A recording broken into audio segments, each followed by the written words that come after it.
So, imagine Banished and Going Medieval had a baby, with Anno as the godparent.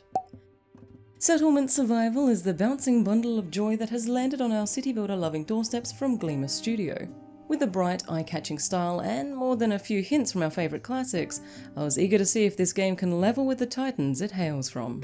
You begin by choosing the location for your town, not in predetermined spots on the map, but anywhere you want.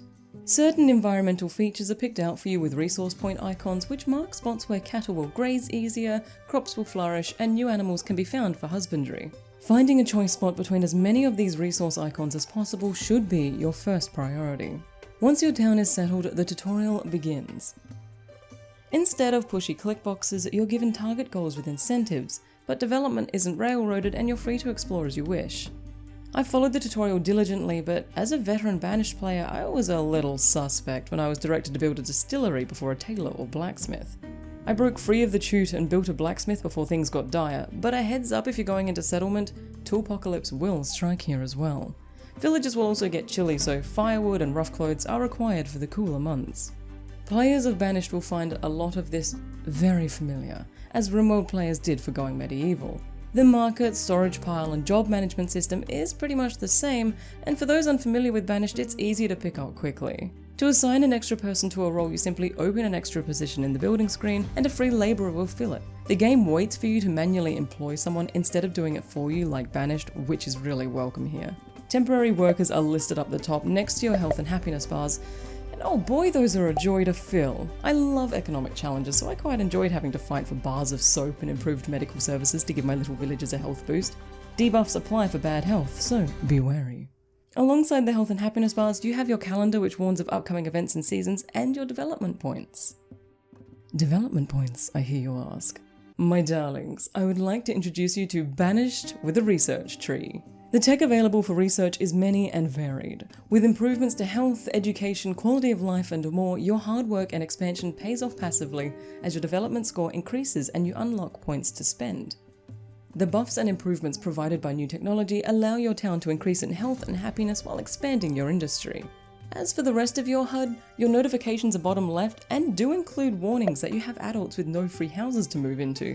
This seems to avoid a lot of the, oh no, all of my villagers are old and can no longer have babies issues that Banished runs into with population management.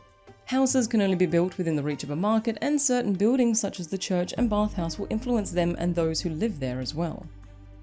Up the top left you have all of your wonderful graphs and statistics so you can observe your town and its resource storage, and along the top bar you have your adults, students, children, population tab, along with your town finances and month and year.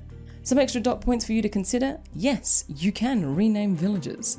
Yes, you can follow them around town like a creeper for a unique perspective of your village. Buildings can be upgraded for certain benefits. For example, cats can be added as stress relief to your houses. The Nomad Mechanic is the same as Banished, you need a town hall to receive them.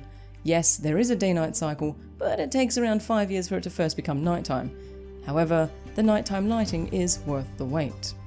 I mentioned Going Medieval at the start of this review as I get major vibes in terms of colour choice and palette. The soundtrack is soothing and ambient and will absolutely get stuck in your head when you're unable to play. Settlement Survival is a neat little entry in the log of 2021 City Builders. Releasing into early access, I'm excited to see what developments and updates follow. If you're looking for a fresh-faced Banished baby, this comes with rosy pastel colours and a tech tree in its booties. I look forward to seeing more disasters, emergent storytelling, and maybe an even bigger tech tree in the future. As always, this video is made possible by my beautiful Patreons, including... There's so many of you now. Why is there so many of you? Okay. Well, thanks I guess to Ben A, Charles H, Christopher W, Foxy, Kate, Scottish Tom, AJ Abatomi, Butter and Madness, Red Talon 19, Danzors, Yurik Says Hi, Walter G, and Zardu. If you'd also like to become a Patreon, there's a link in the description below, but honestly, I'm running out of space for all these, so don't worry about it. You're fine, don't worry about it. Good luck with your city building adventures, and as always, happy creating.